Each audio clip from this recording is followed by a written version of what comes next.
this audience. There's the speaker.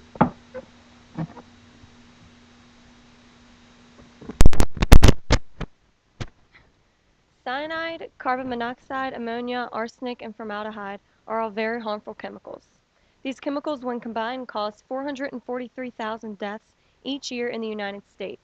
That is higher than the number of deaths caused by HIV, illegal drug use, alcohol use, motor vehicle accidents, and homicides all combined.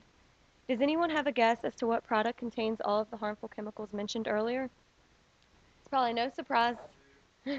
It's probably no surprise to most of you, but for those of you who are unaware, cigarettes are the culprit responsible for claiming the lives of 443,000 Americans every year. The Surgeon General warns that smoking causes lung cancer, heart disease, emphysema, and can complicate pregnancy. They require that cigarette manufacturers place the warning on every pack of cigarettes sold. This evening, I want to persuade you all not to touch a cigarette from this point forward. First, I'll discuss the diseases and illnesses associated with smoking. Next, I will discuss the effects one person's cigarette smoke has on another. And lastly, I will discuss some of the methods to help quit once addicted. Now that I've briefly gone over the points I will be discussing with you, I would like to look at the specifics of the diseases and illnesses that smoking cigarettes can lead to. Smoking cigarettes do not do anything at all positive for you. It harms nearly every single organ in your body. I'm sure that at least one person in this room knows of someone who has some type of disease or illness related to smoking cigarettes.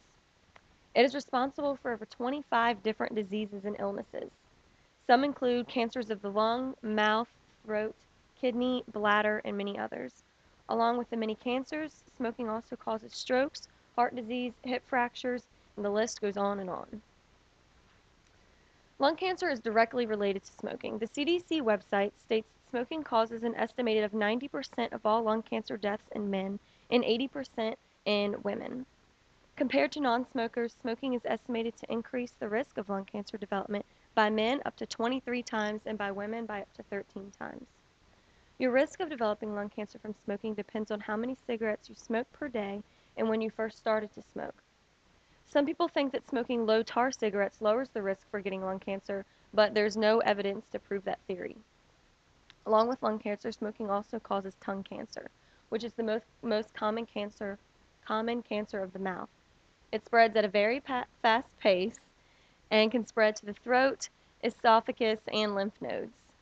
Radiation and surgery are treatments available for tongue cancer. If radiation is needed, a person will more than likely have to have speech therapy once finished, and during the radiation, it's very common for them to have chronic dry mouth and lose all your taste buds. Now that we've looked in detail at the harmful effects cigarettes cause a smoker, I would like to look at how smokers affect the well-being of others around them. Even though you don't smoke, you're still at risk. Secondhand smoke can be just as harmful as smoking. According to the National Cancer Institute, secondhand smoke, which is also called involuntary smoking and passive smoking, is the combination of side stream smoke, which is smoke given off by a burning cigarette, and mainstream smoke, which is smoke exhaled by the smoker. Side stream smoke is actually more harmful than the mainstream smoke.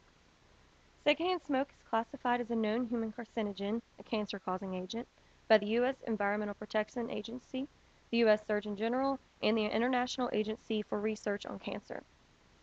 So even though you may not smoke, smokers around you can cause you to develop lung cancer. In the United States alone, about 3,000 adult non-smokers die every year due to lung cancer from secondhand smoke. Find that to be pretty sad. Here's another shocking statistic.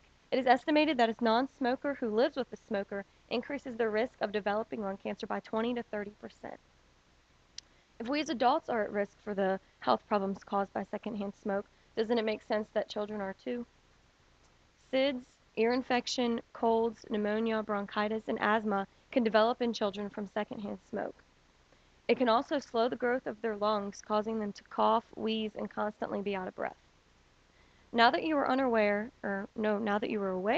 of how smokers negatively impact the health of others, I would like to discuss several methods available to aid smokers in helping to quit, or an attempt to quit. Addiction can be very hard to overcome, but there are many methods available to fit almost every person. I found a website called smokefree.com, smokefree.gov, that I believe would be very helpful for someone trying to quit. This website has listed in its homepage a step-by-step quit guide. The guide contains many different sections to help prepare yourself to quit, the actual quitting process, and staying cigarette free. Opinions from experts are also available for questions and advice. Though I do understand that a simple website just is not enough for some people who have tried numerous times to quit and just can't accomplish that goal, there are other things that can help you too, like smoking aids. The most popular smoking aid I found was the nicotine patch. It is a patch, like I said, that is an aid, so it helps you to stop. The patch can be worn in a place where it cannot be seen and should be changed about every 24 hours.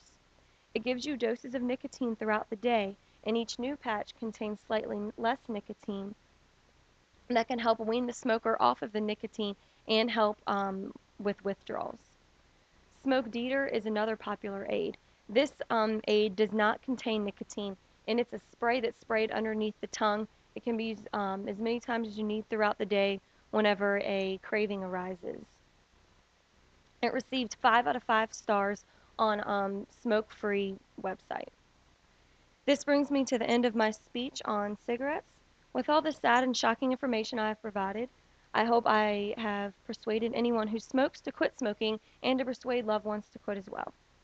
We are now aware of many reasons to never pick up a cigarette again. Cigarettes cause numerous cancers and other illnesses that harm others who choose not to smoke. I've also provided you with methods to quit once addicted. I greatly appreciate everyone's time and attention, and happy Easter.